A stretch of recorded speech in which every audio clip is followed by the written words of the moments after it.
کہ رحمان ملک صاحب کو بلا کے ایک دفعہ ان سے پوچھ لیں یہ رپورٹ کے کنٹینٹس ٹھیک ہیں یا غلط ہیں، ریکارڈ کا حصہ ہے. اور ملک صاحب نے ویسے ڈینائی نہیں کیا. کتنے کے بھتیجے پیش کریں گے شادی کے بہانے؟ اب کب تک بھتیجے کی شادی چلے گی؟ اب تو ماشاءاللہ یہ مبارک بھی دے دیتے، ختم ہو گئی ہوگی.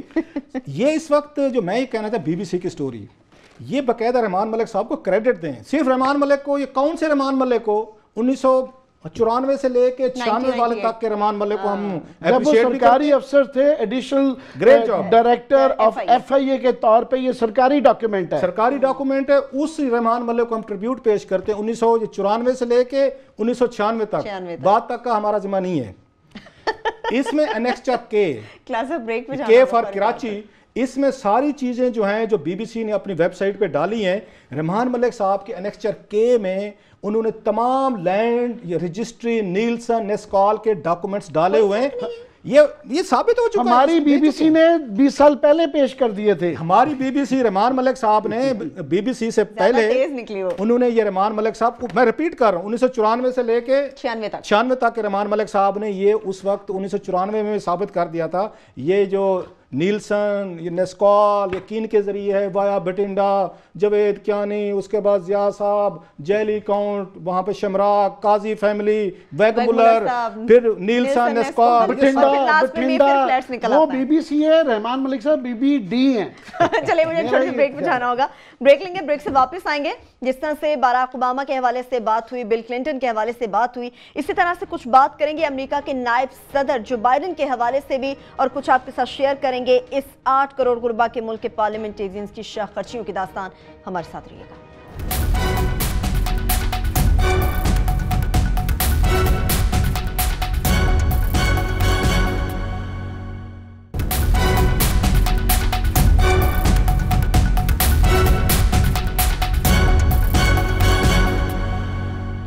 بریک کے بعد ایک بار پھر سے پروگرام میں ہم آپ کو خوش آمدید کہیں گے. امریکہ کے نائب صدر جو بائیڈن کی غربت کے حوالے سے بات کریں گے. عامر صاحب، پاکستان کے اتنے بڑے بڑے پارلیمنٹیرینز ہیں، بیوروکریٹس ہیں، یہ تو پاکستان کے پیسوں سے، غریب عوام کے پیسوں سے باہر جاتے ہیں، علاج کراتے ہیں. پھر جو بائیڈن کو آخر کیا مسئلہ ہے کہ انہوں نے اپنا گھر بیچا اور اس کی نوبت آئی؟ جو بائیڈن کی یہی ویورز کو دوبارہ اگر انہیں پتہ بھی ہے، تفصیل بتانے کی ضرورت ہے کہ ان کے بیٹے بیمار تھے اور اس کے علاج کے لیے ان کو پیسوں کی ضرورت تھی، تو وہ گھر بیچ رہے تھے، جس پہ پریزیڈنٹ اوباما نے کہا کہ تم یہ گھر نہ بیچنا، میں تمہیں اپنے سیونگز میں سے، میں نے بچائے ہوئے جو ہیں بچت کے پیسے، وہ دے دوں گا.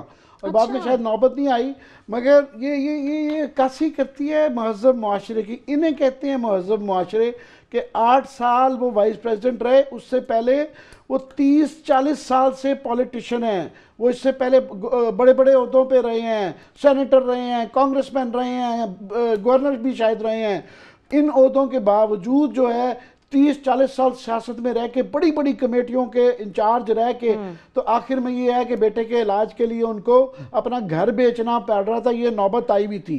تو یہ جو مہذب معاشرے جو لفظ یوز کرتے ہیں ایسے نہیں بنتے ان کے ہاں. یہ جس طرح اوباما کا بتا رہے تھے یا باقی، اسی طرح ہی برطانیہ میں ایک انگلی آ جائے اس کے بعد. اور یہاں یہ ہے کہ ہم کہہ رہے ہیں کہ یار خدا کے لیے میں چاہ رہا ہوں کہ رسیدیں دکھا دو صرف کہ، اور میرے لیے اگر وہ پرائم منسٹر میرے لیے مقدم ہیں اور اگر ان کے پاس ہیں تو میرا خیال ان کے لیے بھی ضروری ہے کہ یہ دکھا دیں رسیدیں جو ہے. یہ کوئی میرے لیے نہیں، اپنے لیے بھی ہے. یہ کس منہ سے اگلے الیکشن میں جائیں گے؟ مہذب معاشرے کی آپ نے بات کی کلاسر صاحب، ہم تمام پاکستانی، خاص طور پر ہمارے بیوروکریٹس، ہمارے پارلیمنٹیرینز، یہ بھی تو اس مہذب معاشرے کے شہری ہیں. تو یہاں بھی ایسی مثالیں کیوں نہیں ہیں؟ ایک ہوتے سیلف ریسپیکٹ، جن کی یہ باتیں کہہ رہے ہیں نا، میں کہتا ہوں مہذب معاشرے سے زیادہ 2-3 چیزیں امپورٹنٹ ہوتی ہیں. یہ بعد میں آتا ہے مہذب معاشرہ. وہ ہوتی ہے سیلف ریسپیکٹ، کہ کیا آپ اپنے اوپر کی انگلی اٹھنے کو برداشت کر سکتے ہیں کہ سم باڈی اسٹینڈ اپ. اور ہمارے مطلب اسلامک اس میں سے بھی دیکھیں اگر، مطلب حضرت عمر یہ رضی اللہ تعالیٰ عنہ کا جو ہمارا اتنا بڑا ہم کوٹ کرتے ہیں، کہ ان سے بھی پبلک میں پوچھ لیا گیا تھا کہ جناب یہ بتائیں آپ نے یہ چادر سے کیسے، آپ نے ایک چادر تھی، آپ نے کیسے یہاں پہ اپنا کرتا بنا لیا ہے. انہوں نے بھی وہاں پہ آ کے جواب دیا کہ میرے بیٹے کا حصہ جو تھا میں نے میرے بیٹے نے دیا ہے. یہ مہذب مثالیں ہمارے ہاں موجود ہیں، یہ ساری کی ساری اس طرح کی کہ لوگ آپ کو اپنی سیلف ریسپیکٹ کے مظاہرے کرنے پڑتے ہیں. کہ امریکہ کا وہ 8 سال تک وہ رہے ہیں، میرا خیال ہے جی بائیڈن جو ہیں وہ 8 سال تک وہ رہتا ہے، آپ کا وائس پریزیڈنٹ ہے، بچے کا علاج کرانے کے لیے اس کے پاس پیسے نہیں ہیں، اور وہ رو رہا تھا کھڑا ہوا، اور اس نے مطلب